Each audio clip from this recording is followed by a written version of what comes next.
management consulting at McKinsey & Company, startups, nonprofit, ventures. So your book is so relevant. But what I'd like to do is just give a little overview about you, and then we can jump right into it. And so Laszlo leads Google's people function, as I'm sure you all know. He's responsible for attracting, developing, retaining, and delighting what they call Googlers. His earlier experience spans executive roles at General Electric, management consulting at McKinsey & Company, startups, nonprofit, and even acting. During his tenure, Google has been named the best company to work for more than 30 times around the world and has received over 100 awards as the employer of choice. And in 2010, Laszlo was named Human Resources Executive of the Year by Human Resources magazine. His new book, Work Rules, which I'm sure you're all going to enjoy reading, aims to impact how we all work and live. So join me in welcoming Laszlo today. Thank you.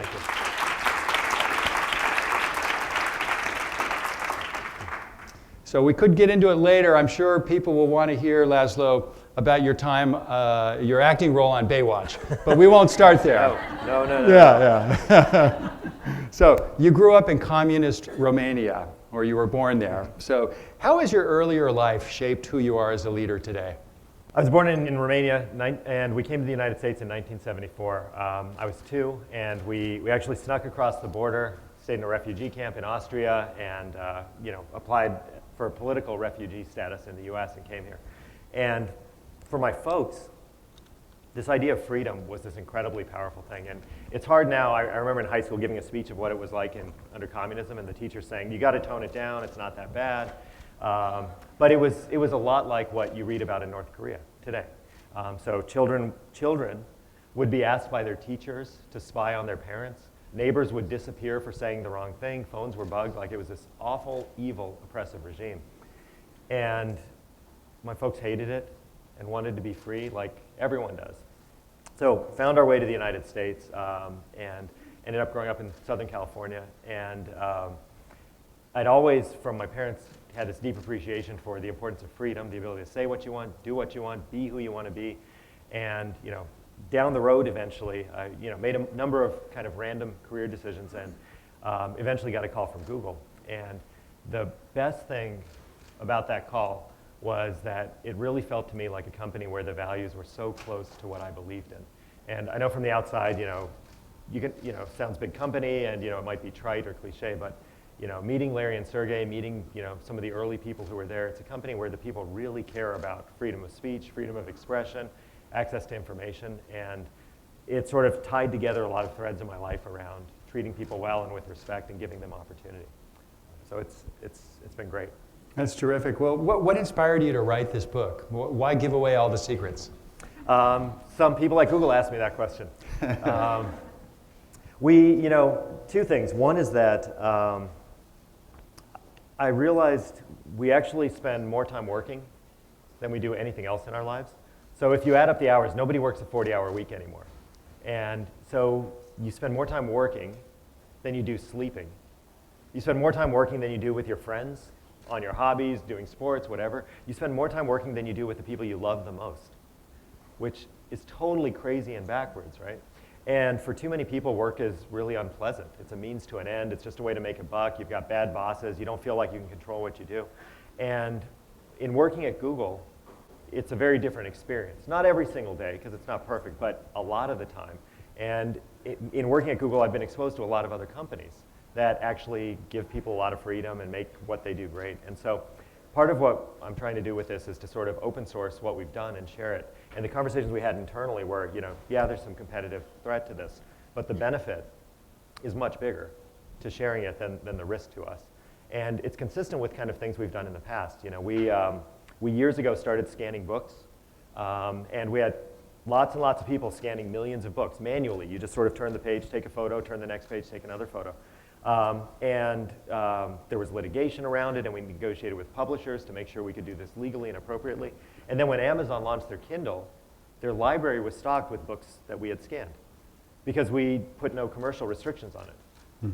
So, and they built a great product, and it works fantastically, and they got great distribution, but you can now anywhere in the world read like Shakespeare for free because we scanned it and they figured out how to distribute it. And the book is kind of in a similar spirit.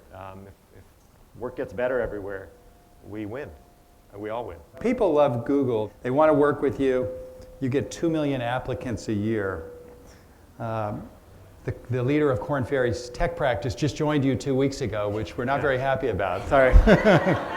You can't have him back. Sorry. Well, as we talked beforehand, he hasn't bought a house yet, and you know the That's right. price is in Silicon Valley. That's right. But what does it make that makes Google so special? There's a couple things. We went back and surveyed the first 100 or 200 people who were hired by Google, and we said, what made Google successful? We literally asked them the question, and one of their top 2 answers every single time was the quality of people they're surrounded with. From the very early days, we set a really stringent bar in terms of who we hired, and people said, you know, I don't know what this Google thing is. Because remember, Google didn't make money for years, right? It was a search engine long before there was an advertising system. And people would join because they said, I'm not sure where this place is going, but if I get to work with someone like her, I got to be there.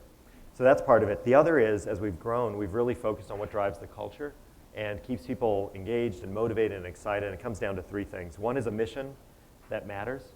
So our mission's about organizing information. It's not about making a buck or shareholders. And what we find is that it drives people in a way that just shareholder value or profits doesn't. Amy Rosinski from Yale University did a piece of work looking at what motivates people to high performance, and she found that 1/3 of people view their jobs as a way to make money, 1/3 as a ladder to be climbed, and 1/3, regardless of profession, as something meaningful. And so she talked to white-collar workers, but she also talked to like janitors and housekeepers, and what she found is that she went to a coma ward. So patients are all in comas, low likelihood of recovery. She talked to the housekeeping staff. And what she found was some of them would do things like they'd move the paintings on the walls between the different rooms. And she'd say, why are you doing that? Your job's to change bedpans, to change sheets. And the people would say, I feel like in some small way, by changing the environment, I might be helping them, giving them a better experience. And she said, you get fired for that. Like, you're not allowed to do that. That's not your job. And she said that this woman she was interviewing said, I actually do view it as part of my job. So the mission's a big part of it. And then transparency, sharing with employees, and giving employees voice and shaping the company. I can talk more about that. But those are the things that kind of keep it going as best we can. Now, during your tenure, the company has grown from 6,000 to 60,000 employees, so incredible growth. But how do you maintain the culture as a company has gone through that enormous period of growth? We have a woman who works with us named Stacy Sullivan, and Stacy was actually Google's first HR person. She was one of the first 100 employees. She's amazing. And one of her jobs is to look after the culture. But what's cool is the way she does it is she doesn't sort of just say, here's the culture, here's what it has to be. She actually just looks around the entire company, and she started doing this years ago, and she'd find people who just sort of got it, who just understood how things work, and she'd just show up and say, you know, you're in charge of culture in Zurich. And eventually she started calling these the culture clubs. And so people would just kind of like be in charge of it. And she'd say, look, your job is just when you see something that's great, tell people. And when you see something that's kind of not cool, we shouldn't do that, tell people that as well. And the really interesting thing is she didn't pick sort of senior leaders or executives or engineers. As often as not, the person who leads the culture for our office is somebody who works in facilities or somebody who's an accountant or, you know, any random person. But it's somebody who kind of understands it, and we kind of quietly anoint that person. The other big thing is we actually really, as we got bigger, when we were small, what would happen, you know, small, even a few thousand people, we'd have these long debates and discussions, and somebody would kind of weigh in and say, not cool, that's kind of not the way we do things. As we got bigger, it gets harder to do it because you get more anonymous. So we behind the scenes kind of go to people and say, like, make your voice heard. It's okay. And we encourage people to speak up more. And that helps keep the culture tight and people happy. One of the chapters in your book is titled Culture Eats Strategy for Breakfast. What do you mean by that? I don't like jargon and business speak and things like that. I was subjected to getting an MBA and forced to ingest all this synergy, leverage, kind of garbage language. And so somebody actually sent me a letter. They were looking for a job, and they said, you know, culture eats strategy for breakfast. And I was like, oh my God, like more of this. And I saved it because I was like, this is the dumbest, most meaningless phrase I've ever heard. And then what I learned was all these things we do at Google, we measure everything we do. We have employee surveys to measure, you know, are people feeling the company's innovative? How long do they want to stick around? We measure everything around our product. And what I realized as we acquired more companies and as we got bigger, that these organizations live and die by the kind of environment they create. And it's not just the leaders, but it's everybody who contributes to that. So you sort of have to activate everyone and get them all engaged and excited. And I'd see people leave who were stars at Google and people who were middle of the pack, and they'd go to another environment and they wouldn't be as successful because the culture would be different. And not better or worse, but just sort of not as open and free, and they'd kind of get there and chafe, and a lot of them would come back.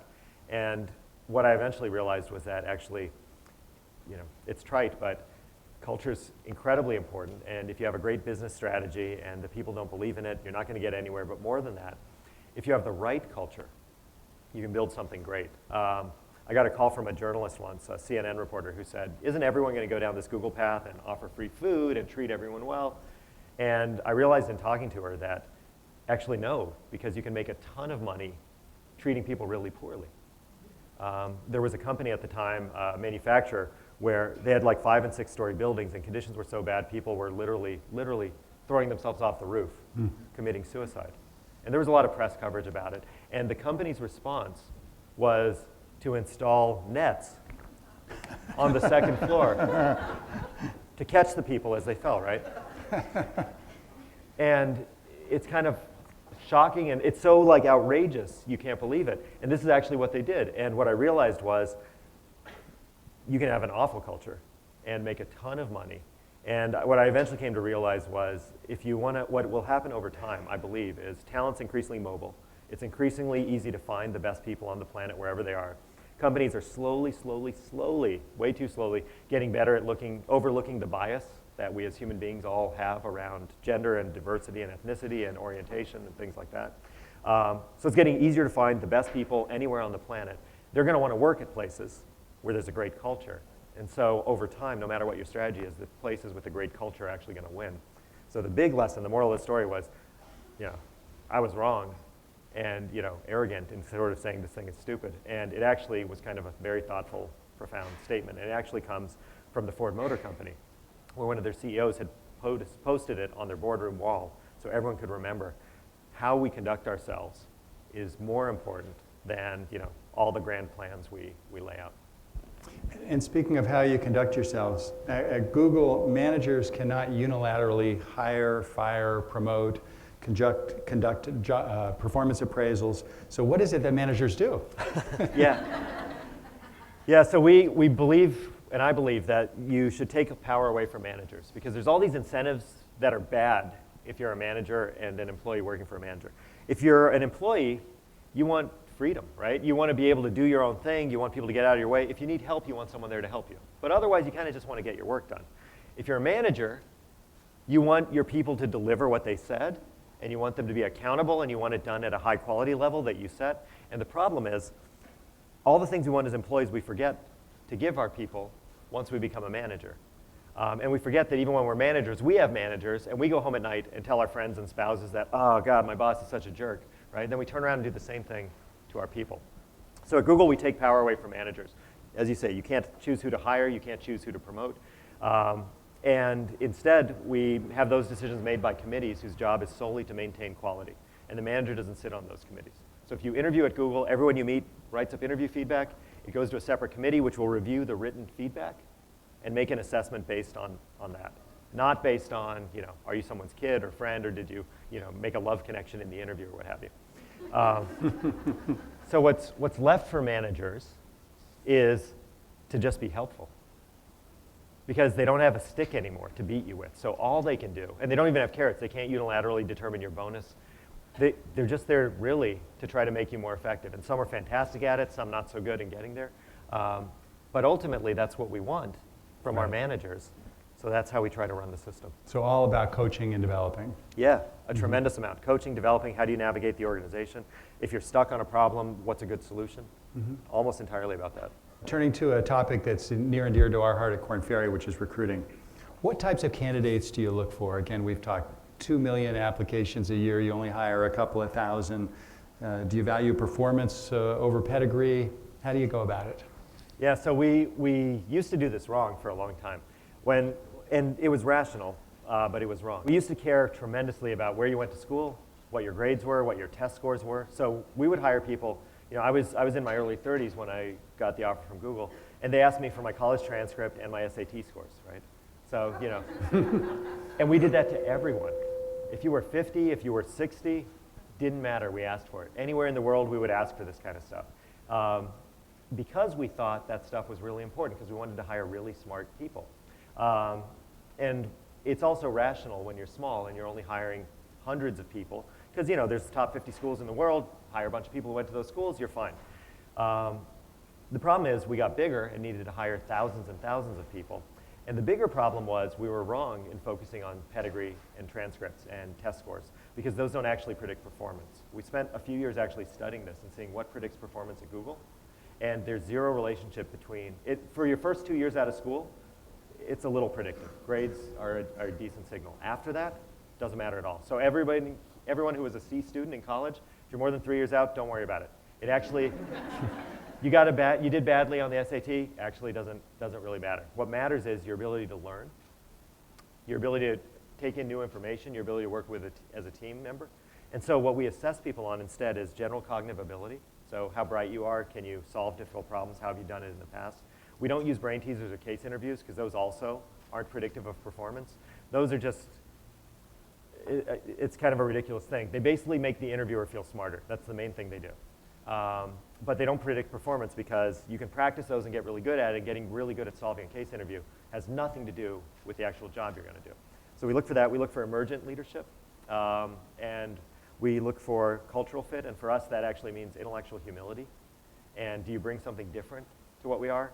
It's not, do you look just like the rest of us? And finally, least important is, do you actually have the expertise to do the job? Because we figure if you have those first 3 attributes, you'll figure it out. We always say it when we're talking to clients, that clients hire on resume and they fire on fit. So often people make their hiring decision, at least in their mind, in the first minute of the interview. And then they spend the rest of the interview trying to confirm that initial impression. And how do you work with your people to avoid that happening? Well, there's a couple things. But first, for the folks who couldn't hear, I'm really sorry because I just explained to these folks in the front exactly how to get hired by Google and how to negotiate. And so, really sorry about that. Better now? Okay. So there's really cool research on this by 2 professors, Neha Prickett and the other person's name is Jane. I don't need to remember, it's in the book. But what they did was they had interviews conducted by professional interviewers. So candidates came in, they assessed them on 11 attributes. Agreeableness, intellectual curiosity, problem solving, all these things that you want in a job, in a candidate. Professional trained interviewers assessed them, made an evaluation. Then they took video of that and they showed it to college sophomores, right? The least qualified people in the world to do anything. And they turned off the sound. They muted it, and they said, college sophomores, watch these videos, please assess the candidates on these 11 traits. The college sophomores came to the same conclusion as the professional interviewers without hearing a word that was spoken. So the researchers were then like, well, that's weird. What if we only show them half the video, 15 minutes, same result?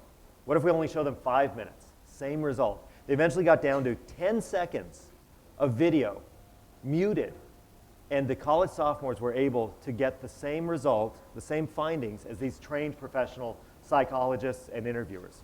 And the lesson was, what happens in interviews is you actually make a first impression. You come in, shake hands, say something, the person forms an impression, and the rest of the interview is an exercise in confirmation bias. Confirmation bias is, here's my opinion, and I'm going to, without realizing it, look for evidence that supports my opinion. So, and this is at the root of why, why it's harder for somebody who's a woman to get hired than a man at many companies. If you're African American, why it's higher? Because that's one of the reasons. There's this awful confirmation bias.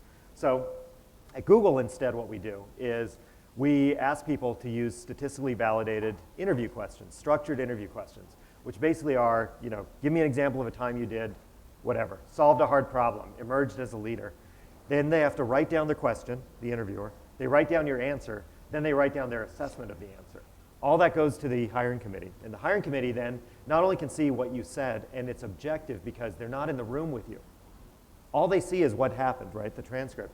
But they also can see if the interviewer knows what they're doing. Because we still have interviewers, because we're human, So interviewers screw up. We still have people who ask case interviews and brain teasers. And I'm one of the 2 people who reviews all the non-technical hires each week for the company. And when I see somebody who asked a case interview or a brain teaser, I just ignore the feedback completely. So, and as a result of doing that, we find that we are better at predicting who to hire, and the system is less biased than in many organizations. Now, in the book, you talk about the idea of only hiring people who are better than you. How do you measure that? How do you make sure that happens or encourage that to occur? You hire people better than you, first of all, by being very clear on what you're hiring for. A lot of companies, when they do hiring, they just kind of say, oh, we need an accountant, we need a marketing analyst, we need a salesperson, let's go find the best person. Then a bunch of people interview that person, and they all decide, oh, I like that person. What they fail to do, and which actually search firms do very well, is they actually say, like, here's the 4 or 5 things that matter, right? So I'll repeat for the folks in the back, but at Google, it's cognitive ability, it's emergent leadership, it's cultural fit, we call it googliness, kind of an awful word for it. I didn't make it up. And the last is expertise. And when you screen for that, then you can come up with an assessment of, okay, here's what we want. We then go an extra step, and for a lot of jobs, we actually have a grid, which says, like, this is what a bad, mediocre, good, and amazing answer looks like. And we don't know what you're going to say, but it's called a rubric, and you kind of say, like, okay, they did these steps in their process, the answer looked kind of like this. And by being kind of structured in that way, you can actually objectively say these people are better. The other thing we do is we then go back and do experiments where we say, okay, let's take a bunch of people we hired, take their hiring packets, take off the names, and from this year, 5 years ago, 10 years ago, and let's show them to a current hiring committee and ask them to sort them. And what we find is that also suggests we're actually doing a better job of hiring. So if you're in your own company, the way to do that, the simplest way, figure out what you're hiring for, the actual attributes, agree with everybody, and then just kind of get a deep sense. I mean, even without the science and math, just say, is this person going to be better than me at project management? If so, we should hire them. Are they going to be better at creative? If so, hire them. If not, if they're just as good, if they're not meaningfully, measurably better in one way, pass. Yes. What motivates your employees when they finally land the job? At Korn Ferry, we found that money is not always the #1 factor. It isn't the #1 factor. It's important, but what motivates Googlers?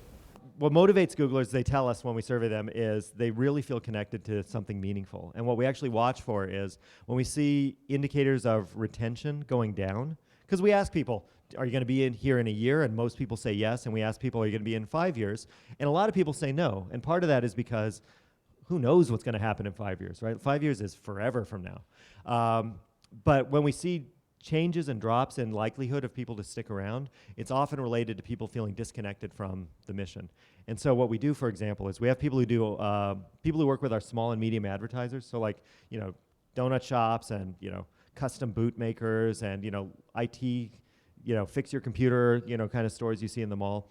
The job on the Google side is you sit at a screen and questions come in about how do I better advertise on Google? How do I drive more business to my small company?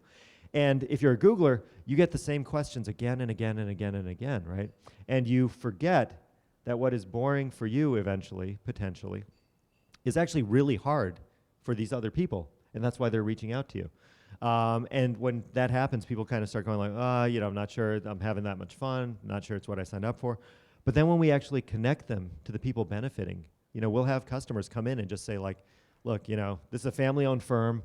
We haven't, I'm the 3rd generation running this shop. We haven't grown in 4 years, but thanks to the help you gave me, I was able to actually advertise better, and we actually got more traffic, and now I'm opening a 2nd shop, and it feels fantastic.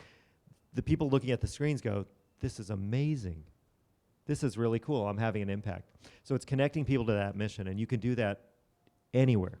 So much talk today about millennials. Are they really any different to manage than previous generations? I don't think so. I think what's different about millennials is that they're more connected, they're more vocal. That's just a societal change.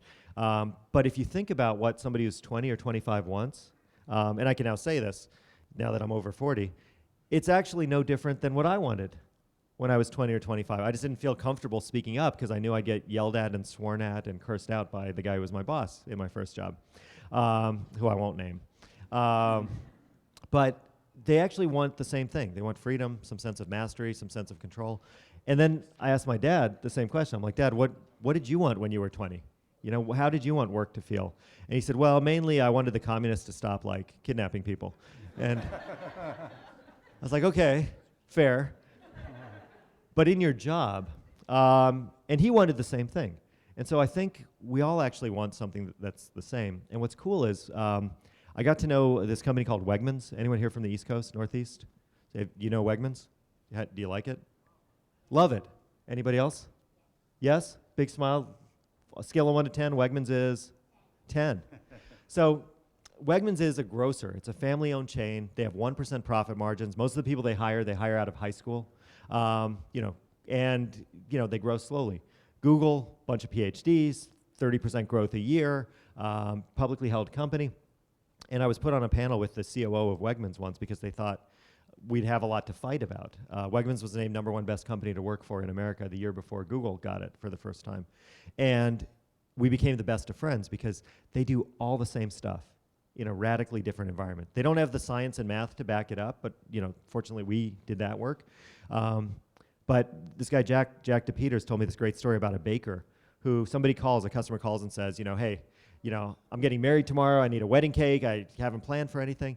And the baker bakes the cake, stays up all night. Then the next day shuts down the bakery and drives 2.5 hours to deliver the cake, make sure everything's okay, drives 2.5 hours back, and comes back. And in a normal company, people would say, you're an idiot. We just lost a day and a half of sales.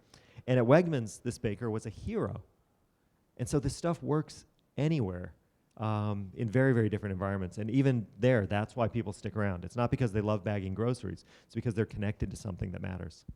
Now, turning to compensation, you at Google also intentionally pay employees unfairly, so regardless of title. So tell us a little bit about how that works and the effect that has on your culture and performance.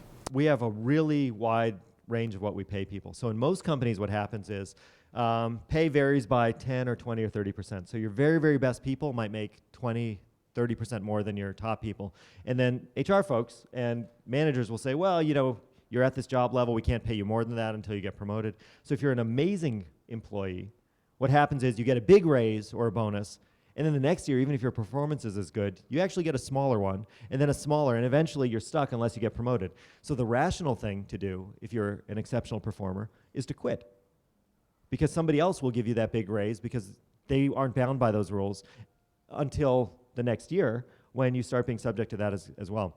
So what we see, and there's really cool research by 2 professors, O'Boyle and Agrenis, on this topic, is that the range of human performance is way wider than we think. It's not a top 10%, bottom 10% kind of thing.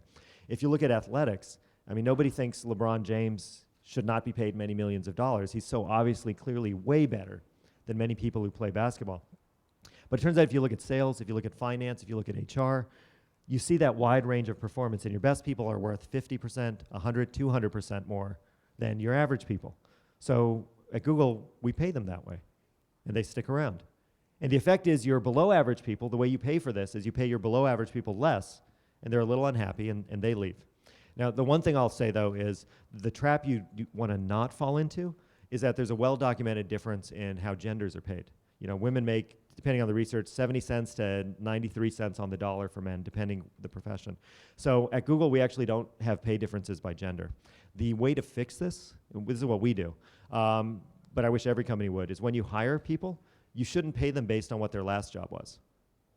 You know what the jobs are worth at a starting point, you should pay them that.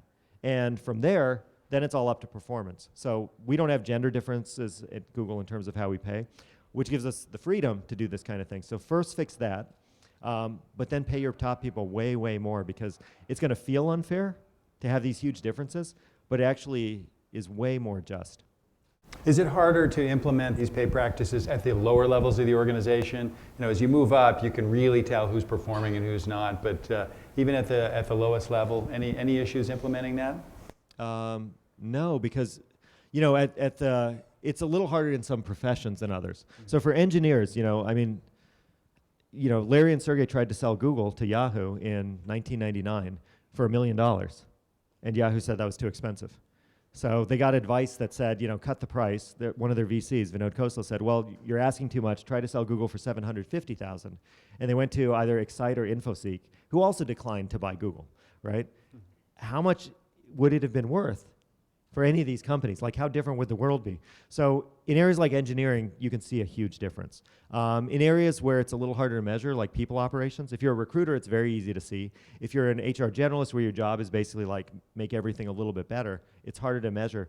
But we still find ways based on annual feedback and all these different things we do. So it's actually not. And in fact, it's more important to differentiate early in careers and to make bets on junior people, because again, your incentives as a rising star is to leave and go do something else at another company, because most companies will say like, well, you're not going to advance that quickly. So at Google, we try to make big bets on people very early on. And you also have said that you like to reward thoughtful failure. How do you distinguish between failure and thoughtful failure? That's a great question. I think the biggest difference is we have this ritual of doing what we call postmortems, and it's not unique to Google, but it's when something breaks, we don't sort of say like, you're an idiot, don't let it happen again. We step back and say, what happened? Let's understand what was going on. What did we learn from it? Let's document it, and let's make sure it doesn't happen again. One of our execs, Jeff Huber, who used to run all of ads engineering, he would focus half his staff meeting each week on what went wrong this week, so people could discuss it and make it better. And so the way you identify what's thoughtful failure versus like gross incompetence is actually largely a measure of, are people learning?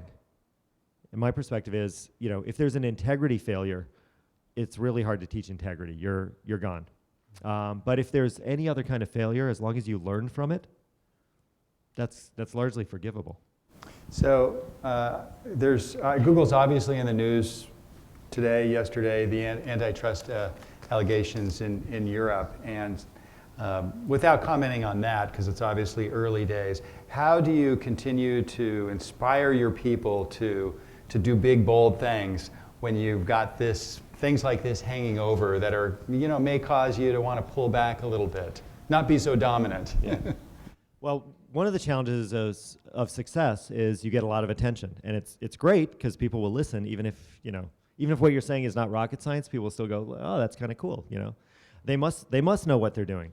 But one of the downsides too is that you get a lot of attention, and we're just people, right? Like, it's not like we're awesome at everything, and we're all at Google not always great at telling our story and explaining our side of things. And anytime you have disruption, it's really scary to people, right? As industries change. So what we do internally is, Larry Page talks about what he calls moonshots.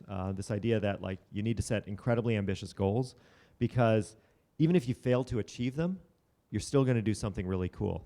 Astro Teller, who runs Google X, his example is, if I tell you to make a motor engine, a car's engine, 10% more efficient, right? So you get 50 miles per gallon or 60 miles per gallon, you can tweak it and get there. But if I say you have to get 500 miles per gallon,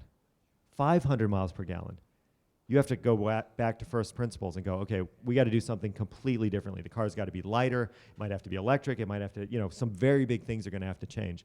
And even if you don't get to 500 miles per gallon, you're going to go way beyond 50 or 60. So, and we formally do this. We have a system of goal setting and called objectives and key results, and I write about it. But the idea is basically like, look, if you're getting 60 or 70% of your goals done, that's probably the right balance. That's proof that you're setting them aggressively enough. Somewhere buried in the book is your pancake recipe. So is a cookbook in your future? Yeah, it's a cookbook disguised as a business book. But I figured nobody would buy a book that was called Google's Best Pancake Recipes. Right. So no cookbook in my future. All right. Good morning. My name is Caroline Nahas, and I'm with Korn Ferry International. My question is around feedback, especially individuals who you're trying to inspire and motivate and develop. How you give feedback, how you teach people to give feedback that might be critical but supportive, just your philosophy around that and how effective it's been. The biggest thing we do is we split developmental feedback from performance feedback. It turns out when you approach somebody and say, like, here's the things you got to do better, most people's mind immediately goes to, am I going to get fired? Am I not going to get a raise? What's going to happen to my bonus? What's going to happen to promotion? So as much as we can, we divorce that from the pay decisions, pay discussions, promotion discussions. We separate it in time. The second thing we do is we decouple how much your actual performance evaluations really drive those outcomes too. So when we make decisions about pay and bonuses and promotion, you have a performance rating. At Google, everyone gets 2 a year. But it's an input. It's not the sole determinant. And then there's actually a discussion about what should we do with this person and so on. So there's a lot of other factors that go into it. And then very simply, we tried a bunch of things. We spent a couple years trying to figure out what's the best way to manage performance. We had this really Byzantine, engineering design system with a 41-point rating scale with a 4-quarter average, because you got ratings 4 times a year. It took a tremendous amount of time. We ran an experiment where we said, let's try 8 or 9 different systems. And this is one of the virtues of being big. So at the time we had 50,000 employees. So we took 6,200 of them and actually ran them in different groups through 8 different performance management systems to find out what works and what actually causes better conversations. And ultimately what we found was set clear goals. And there's a ton of academic research that supports that I write about, but that's the only thing proven to work. And then when it comes to giving feedback, just be honest with people, and it helps if you can get feedback from different directions. So it's not just you as a manager, but instead, so every year Googlers get peer feedback from the people who are peers and subordinate, and kind of come to them and say, like, this is the perception, and whether or not you agree, this is how people are feeling about it, so how do we work together to make this better? Wesley Farrell from Coro. I'm curious, you've talked a lot about your role as people operations within Google, and you talked about the shadow of communism over a country. I'm wondering, what is your vision for people operations beyond Google? How does what Google does ripple through society outside of the company itself? Do you mean on the people side or more generally? The bridge between people and more general, yeah. I don't have a good answer. I don't know.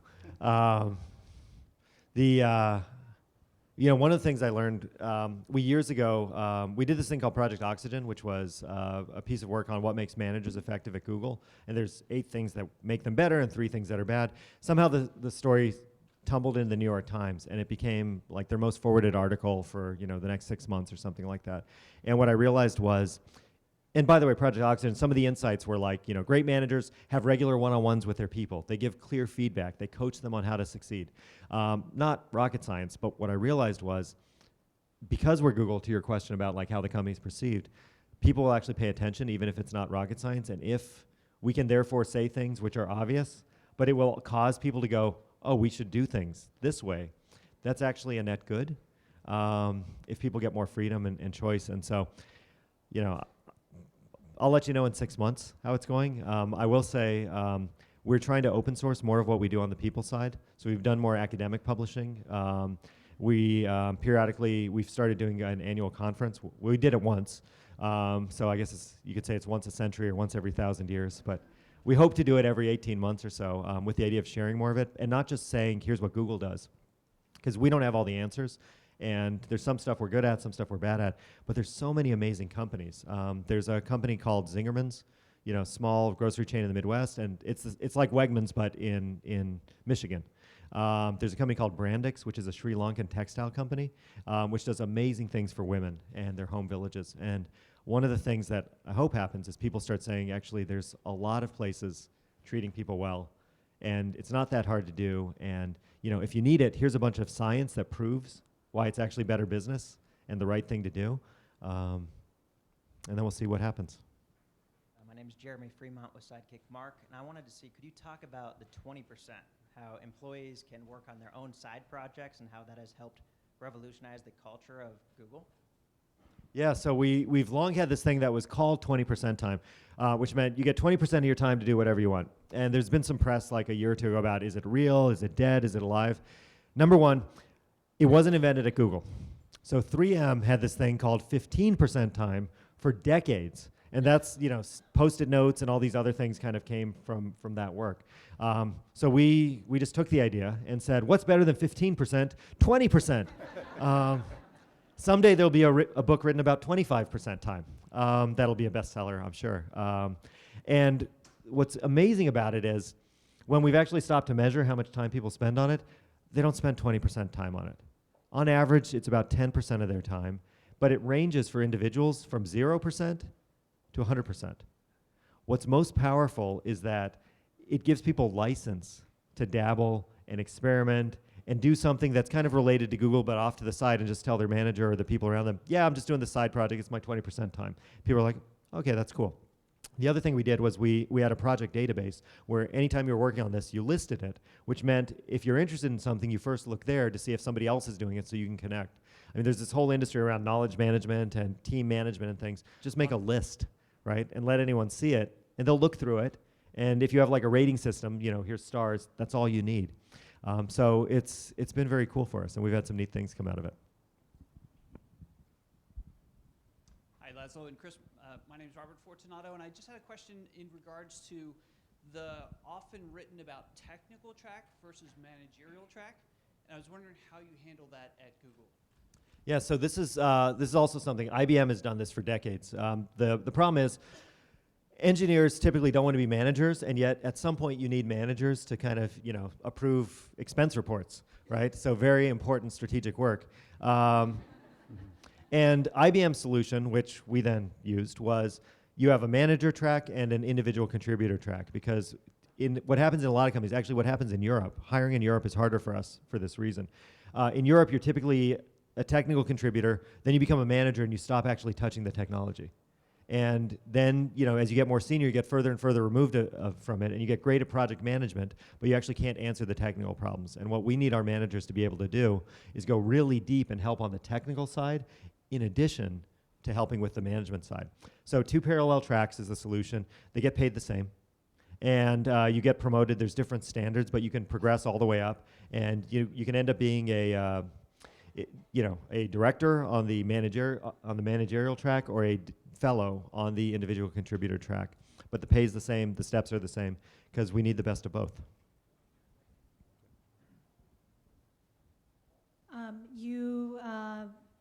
Google has been working with Björk Ingels on building a new headquarters somewhere. But I'm wondering your philosophy for the space that people are working in and how that helps them work. Yeah, that's a lovely question. And actually, I was saying what an amazing building we're in. I mean, I don't know if you can, but if the camera can pan around at the end, like there's this like beautiful floating, you know, staircase that looks like it's like concrete and steel, and yet it's just suspended. I mean, it's really gorgeous. The space matters a ton. And when the company was small, there's like, I have an old photo that predates when I joined, but it was cubicles. Like first it was a dorm room, then it was a garage, then it was cubicles, and then we blew all that up. And the space is so powerful because you want people to be able to meet and teams to form and recombine and bump into each other. One of the most critical things is we actually study how people move around the space, because part of what drives our innovation is people actually bumping into people they don't know and having interesting conversations. So this product called Google News was created in the wake of 9/11. The engineer who built it after 9/11 was like reading 20 or 30 different websites trying to figure out what's going on. And he said, wouldn't it be great? He bumped into someone in one of our cafes and complained about it. And the other person said, well, why can't you just pull all that together and pull the most meaningful, relevant articles and have those? And that became Google News. And Google News now actually drives a ton of traffic to all these different newspapers. But it happened because they were in the lunch line bumping into each other. So if you come to Google, what you find is in our cafes, we tend to have long, like, you know, elementary school style lunch tables where you're forced to sit next to people next to you, or next to people you don't know. Not because we want to force conversation, but because we want to make it easy for it to happen. We watch our lunch lines to make sure that, you know, people are not wasting a ton of time, but that they actually do wait a little bit. So there's a chance you talk to somebody. So the physical design of the space is incredibly important. The light is important. We focus a lot on air quality. We use a lot of environmentally sensitive materials so you don't have like outgassing from the paint and things like that. But it's a huge, huge factor in kind of creating innovation and community. And how long is it going to be before we have the smart cars so I don't have to drive? So I don't know why anyone in Los Angeles would care about that question. So the guy who leads that work is a guy named Chris Urmson, and he has a son who's 11, and he said that he wants the cars ready before his kid gets a driver's license. Really? 5 years. But I don't know. He's probably been saying that for like 10 years, so we'll see.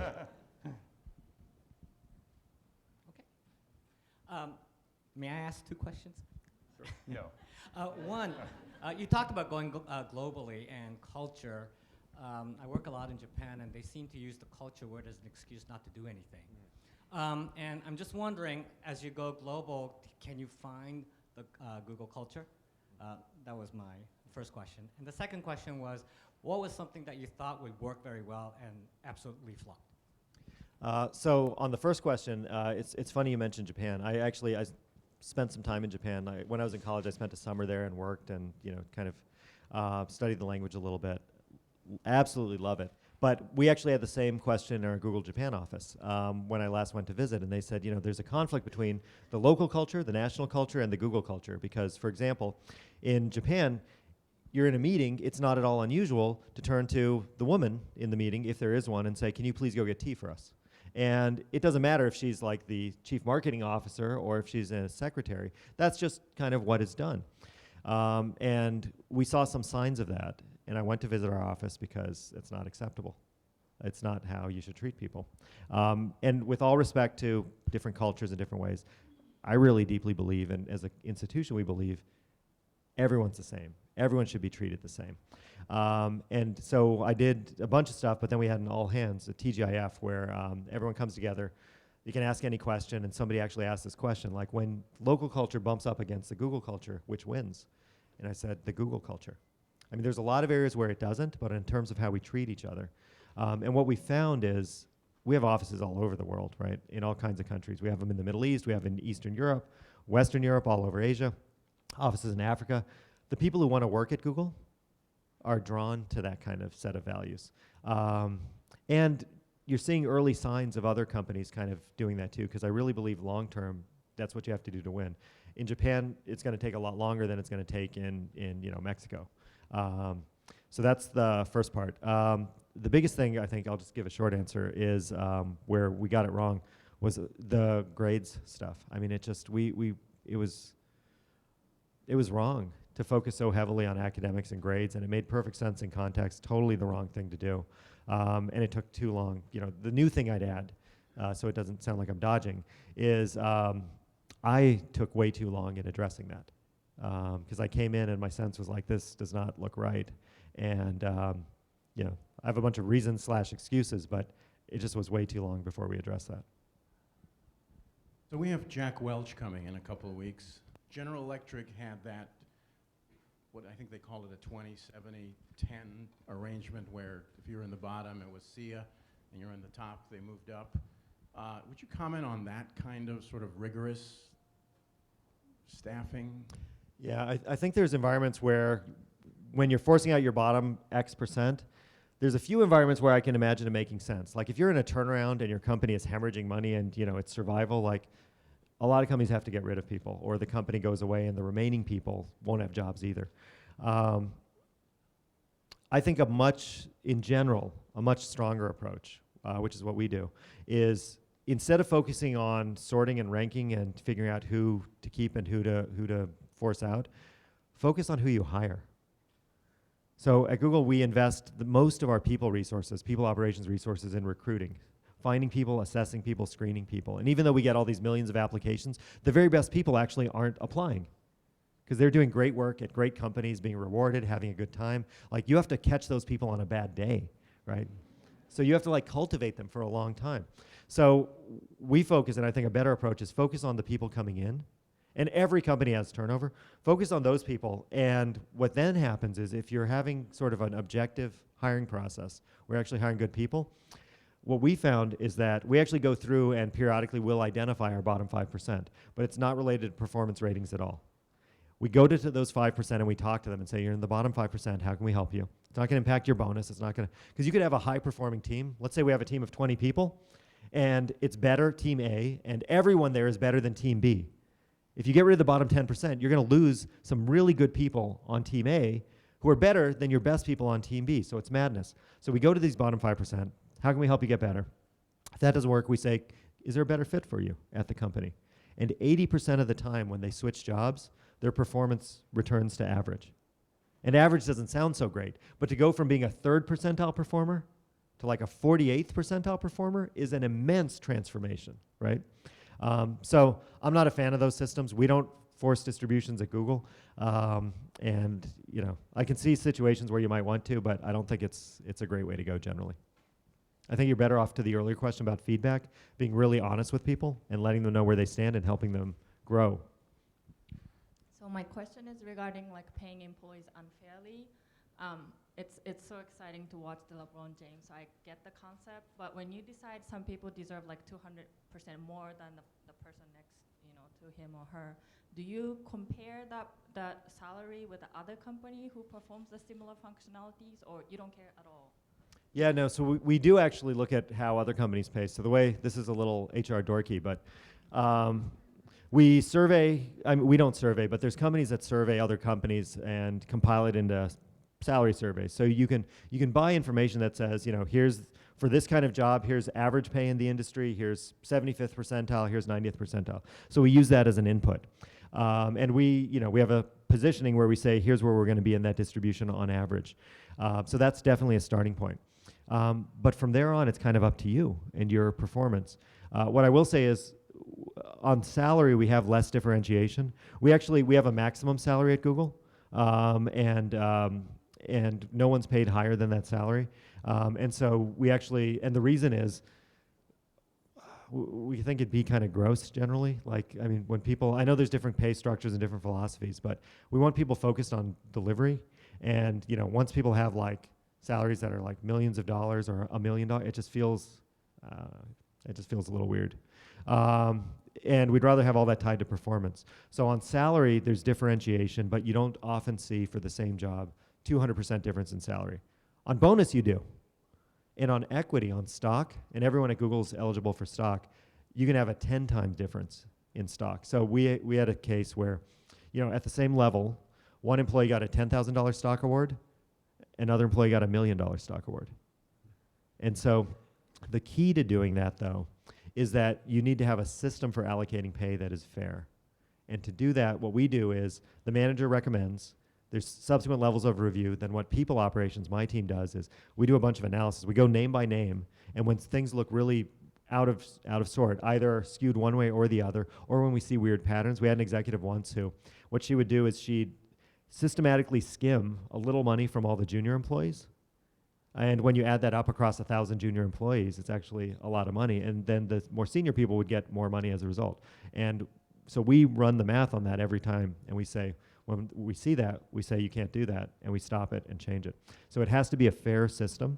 So you need to fix it when people come in, then you need to have a fair system for how you allocate it. But the effect of that is you can really tie pay to performance, and your best people don't leave because they know you love them. Laszlo, thank you so much for being here today. There's a lot to learn in the book, and I encourage you all to read it, and it's been a pleasure spending some time with you today.